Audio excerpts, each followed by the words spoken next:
नमो नमः।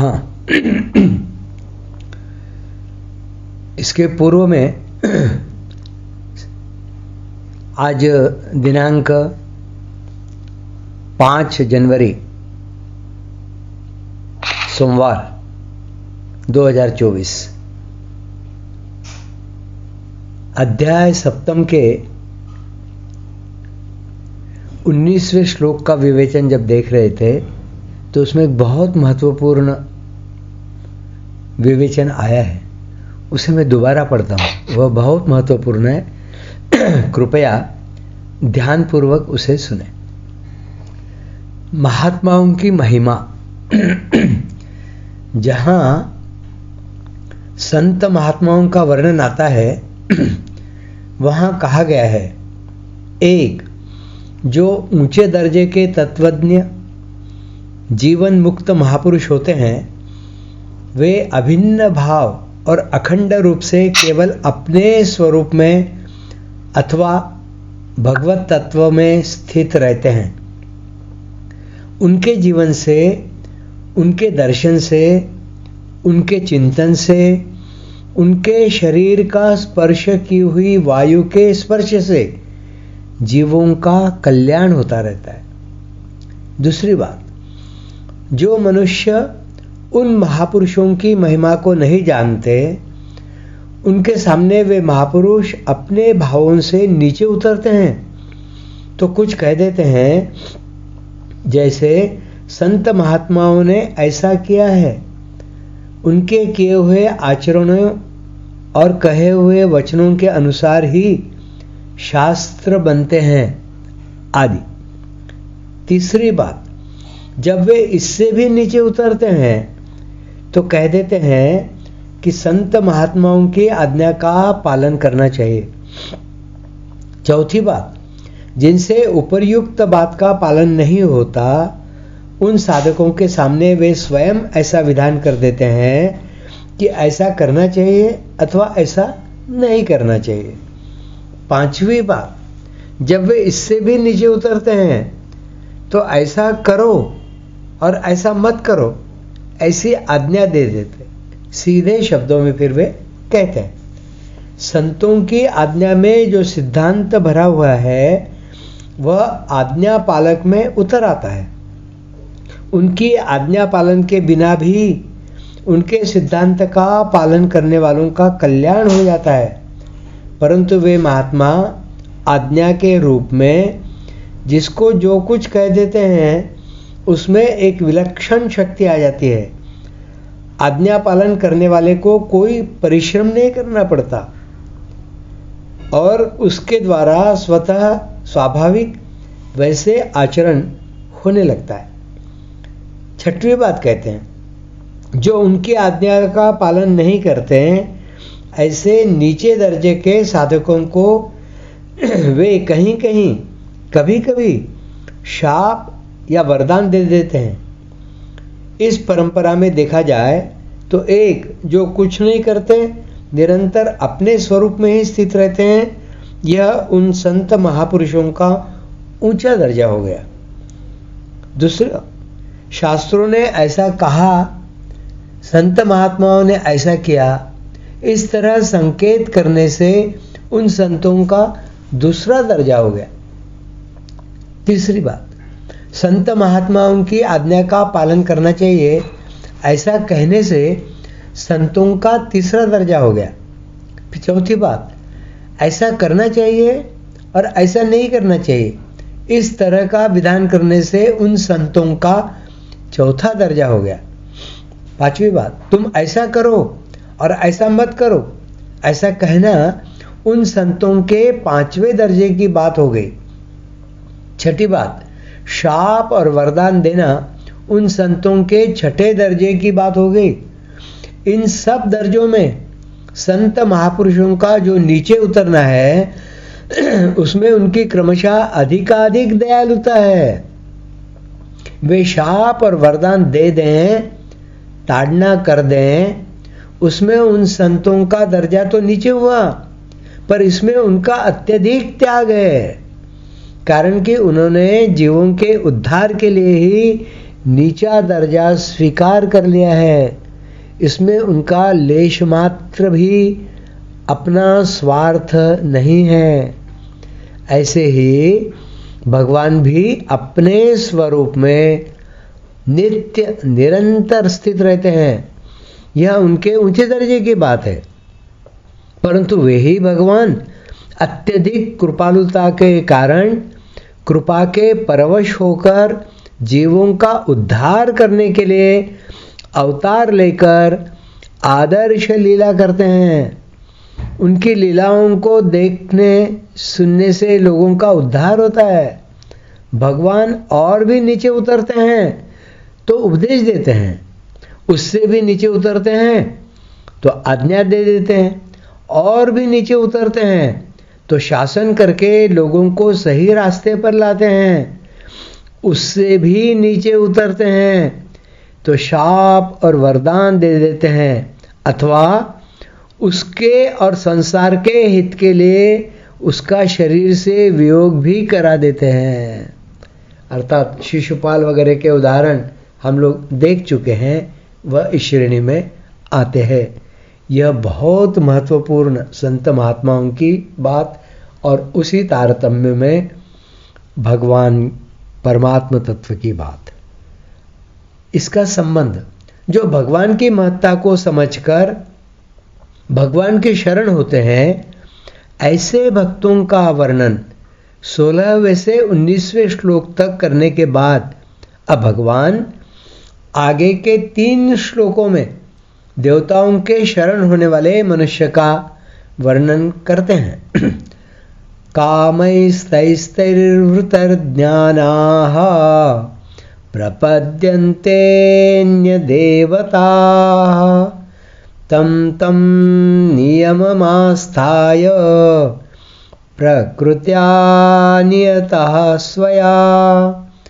उन कामनाओं से जिनका ज्ञान अपहृत हो गया है, ऐसे वे मनुष्य अपनी अपनी प्रकृति से नियंत्रित होकर, अर्थात देवताओं के उन नियमों को धारण करते हुए उन देवताओं के शरण हो जाते हैं। इसी अध्याय के 15वें श्लोक में वर्णित पुरुषों का ज्ञान तो माया से ढका हुआ है, और यहाँ वर्णित पुरुषों का ज्ञान कामना से ढका हुआ है। वहाँ के पुरुष तो कामना पूर्ति के लिए जड़ पदार्थों का आश्रय लेते हैं, और यहाँ के पुरुष कामना पूर्ति के लिए देवताओं का आश्रय लेते हैं। वहाँ के पुरुष दुष्टता के कारण नरकों में जाते हैं, और यहाँ के पुरुष कामना के कारण बार बार जन्म मरण को प्राप्त होते हैं। कामैस्तैस्तैर्वृतज्ञानाः, उन अर्थात इस लोक के और परलोक के भोगों की कामनाओं से जिनका ज्ञान ढक गया है, आच्छादित हो गया है, उन सब की बात कह रहे हैं। तात्पर्य है कि परमात्मा की प्राप्ति के लिए जो विवेक युक्त मनुष्य शरीर मिला है, उस शरीर में आकर परमात्मा की प्राप्ति न करके वे अपनी कामनाओं की पूर्ति करने में ही लगे रहते हैं। संयोगजन्य सुख की इच्छा को कामना कहते हैं। कामना 2 तरह की होती है। यहाँ के भोग भोगने के लिए धन संग्रह की कामना, और स्वर्ग आदि परलोक के भोग भोगने के लिए पुण्य संग्रह की कामना। धन संग्रह की कामना 2 तरह की होती है।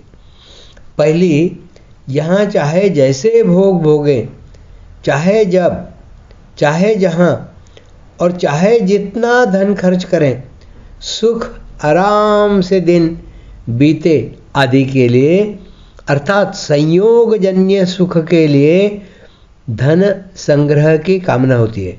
और दूसरी, मैं धनी हो जाऊं, धन से मैं बड़ा बन जाऊं आदि के लिए, अर्थात अभिमानजन्य सुख के लिए धन संग्रह की कामना होती है। ऐसे ही पुण्य संग्रह की कामना भी 2 तरह की होती है। पहली, यहाँ मैं पुण्यात्मा कहलाऊं और दूसरी परलोक में मेरे को भोग मिले। इन सभी कामनाओं से सत व असत, नित्य व अनित्य, सार व असार, बंध व मोक्ष आदि का विवेक आच्छादित हो जाता है।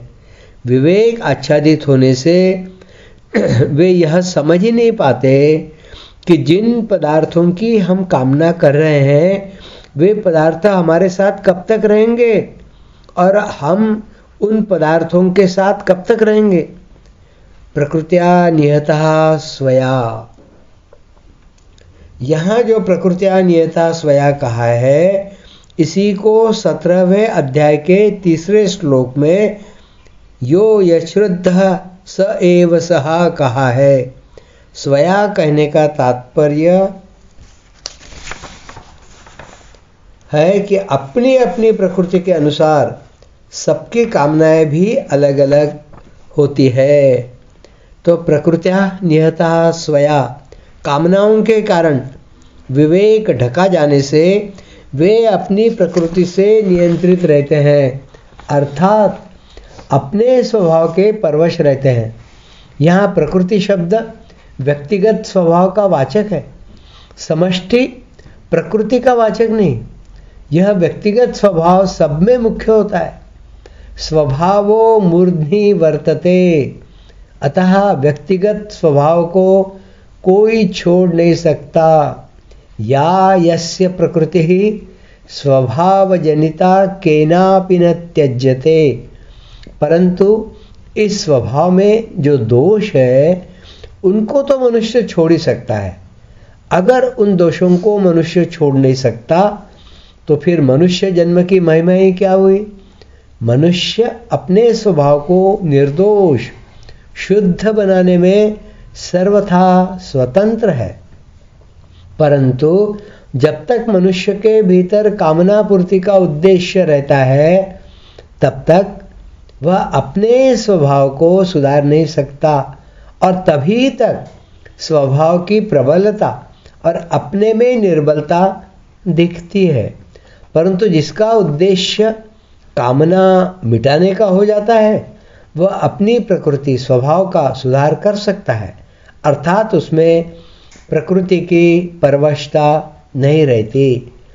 तम तम नियममास्थाय, कामनाओं के कारण अपनी प्रकृति के परवश होने पर मनुष्य कामना पूर्ति के अनेक उपायों को और विधियों नियमों को ढूंढता रहता है। अमुक यज्ञ करने से कामना पूरी होगी, कि अमुक तप करने से, अमुक दान करने से कामना पूरी होगी, कि मंत्र का जप करने से, आदि आदि उपाय खोजता रहता है।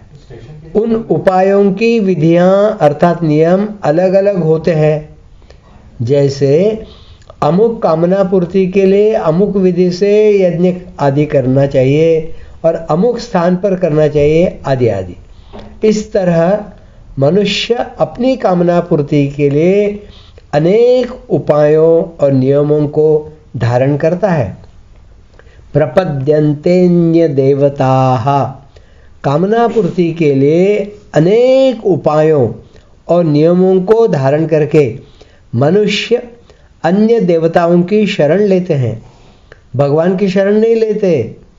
यहाँ अन्य देवताः कहने का तात्पर्य है कि वे देवताओं को भगवत स्वरूप नहीं मानते, प्रत्युत उनकी अलग सत्ता मानते हैं।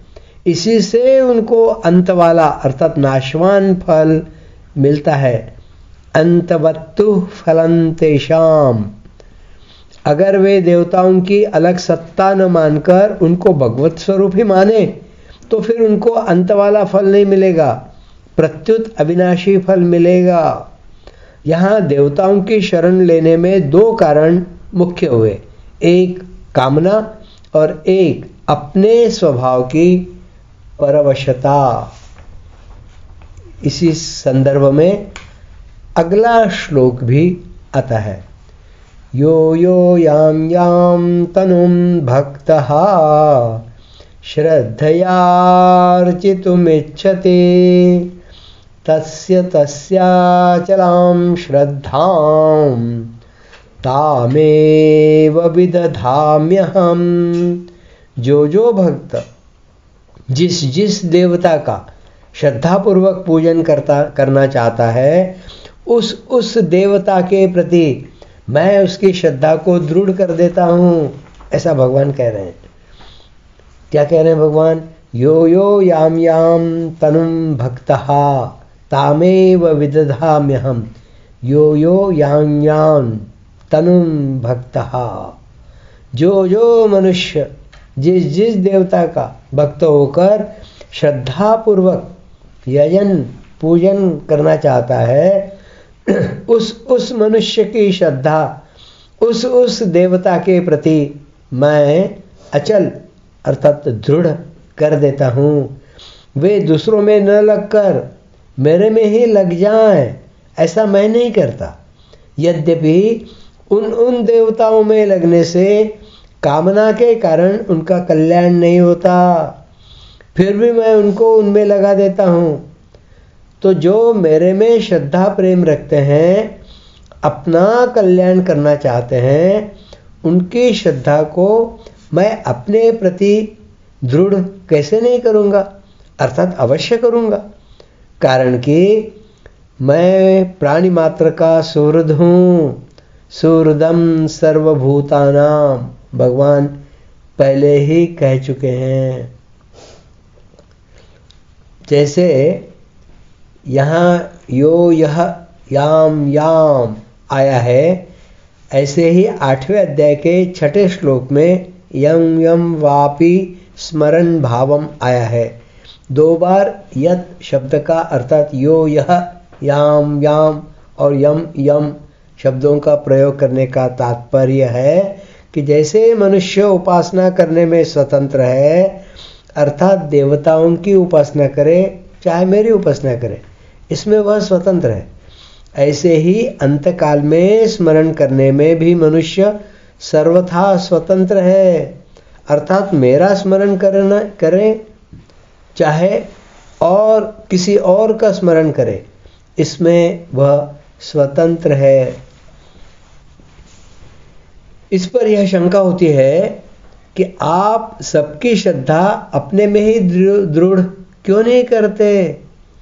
इस पर भगवान मानो यह कहते हैं कि अगर मैं सबकी श्रद्धा को अपने प्रति दृढ़ करूं, तो मनुष्य जन्म की स्वतंत्रता सार्थकता ही कहाँ रही, तथा मेरी स्वार्थपरता का त्याग कहाँ हुआ? अगर लोगों को अपने में ही लगाने का मेरा आग्रह रहे, तो यह कोई बड़ी बात नहीं है, क्योंकि ऐसा बर्ताव तो दुनिया के सभी स्वार्थी जीवों का स्वाभाविक होता है। क्या कह रहे हैं भगवान?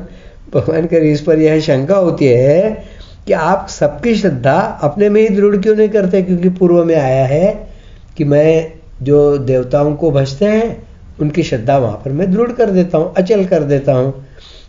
इस पर यह शंका होती है कि आप सबकी श्रद्धा अपने में ही दृढ़ क्यों नहीं करते? क्योंकि आप में यदि श्रद्धा रखेंगे तो इस जन्म मरण के चक्र से बाहर हो जाएंगे, मोक्ष मुक्ति हो जाएगी। इस पर भगवान मानो यह कहते हैं कि अगर मैं सबकी श्रद्धा को अपने प्रति दृढ़ करूं, तो मनुष्य जन्म की स्वतंत्रता सार्थकता ही कहाँ रही, तथा मेरी स्वार्थपरता का त्याग कहाँ हुआ? क्योंकि मैंने तो अपने में लगा लिया, तो मेरी स्वार्थपरता कहाँ रही? तो मेरी स्वार्थपरता का त्याग कहाँ हुआ? अगर लोगों को अपने में ही लगाने का मेरा आग्रह रहे, तो यह कोई बड़ी बात नहीं है, क्योंकि ऐसा बर्ताव तो दुनिया के सभी स्वार्थी जीवों का स्वाभाविक होता है। अतः मैं इस स्वार्थपरता को मिटाकर ऐसा स्वभाव सिखाना चाहता हूँ कि कोई भी मनुष्य पक्षपात करके दूसरों से केवल अपनी पूजा प्रतिष्ठा करवाने में ही न लगा रहे और किसी को पराधीन न बनाए। यह उदाहरण प्रस्तुत करने के लिए भगवान जो जैसा चाहता है, कोई देवी देवताओं को भजना चाहता है तो उधर लगा देते हैं, अपनी तरफ मेरी ही पूजा करो, ऐसा आग्रहपूर्वक नहीं कहते। अब दूसरी शंका यह होती है कि आप उनकी श्रद्धा को उन देवताओं के प्रति दृढ़ कर देते हैं इससे आपकी साधुता तो सिद्ध हो गई, पर उन जीवों का तो आपसे विमुख होने से अहित ही हुआ। इसका समाधान यह है कि अगर मैं उनकी श्रद्धा को दूसरों से हटाकर अपने में लगाने का भाव रखूंगा तो उनकी मेरे में अश्रद्धा हो जाएगी। परंतु अगर मैं अपने में लगाने का भाव नहीं रखूंगा और उनको स्वतंत्रता दूंगा तो उस स्वतंत्रता को पाने वालों में जो बुद्धिमान होंगे वे मेरे इस बर्ताव को देखकर मेरी तरफ ही आकृष्ट होंगे। अतः उनके उद्धार का यही तरीका बढ़िया है। अब तीसरी शंका यह होती है कि जब आप स्वयं उनकी श्रद्धा को दूसरों में दृढ़ कर देते हैं तो फिर उस श्रद्धा को कोई मिटा ही नहीं सकता, फिर तो उसका पतन ही होता चला जाएगा। इसका समाधान यह है कि मैं उनकी श्रद्धा को देवताओं के प्रति ही दृढ़ करता हूँ, दूसरों के प्रति नहीं। ऐसी बात नहीं है, मैं तो उनकी इच्छा के अनुसार ही उनकी श्रद्धा को दृढ़ करता हूँ। और अपनी इच्छा को बदलने में मनुष्य स्वतंत्र है, योग्य है। इच्छा को बदलने में वे परमश, निर्बल और अयोग्य नहीं है। अगर इच्छा को बदलने में वे परवश होते तो फिर मनुष्य जन्म की महिमा ही कहाँ रही। और इच्छा अर्थात कामना का त्याग करने की आज्ञा भी मैं कैसे दे सकता था। जहि शत्रुम महाबाहो काम रूपम दुरासदम, गीता के तृतीय अध्याय में यह बात आई हुई है। तो क्या कह रहे हैं भगवान, इच्छा अर्थात कामना का त्याग करने की आज्ञा भी मैं कैसे दे सकता था। आज यहीं पर रुकते हैं।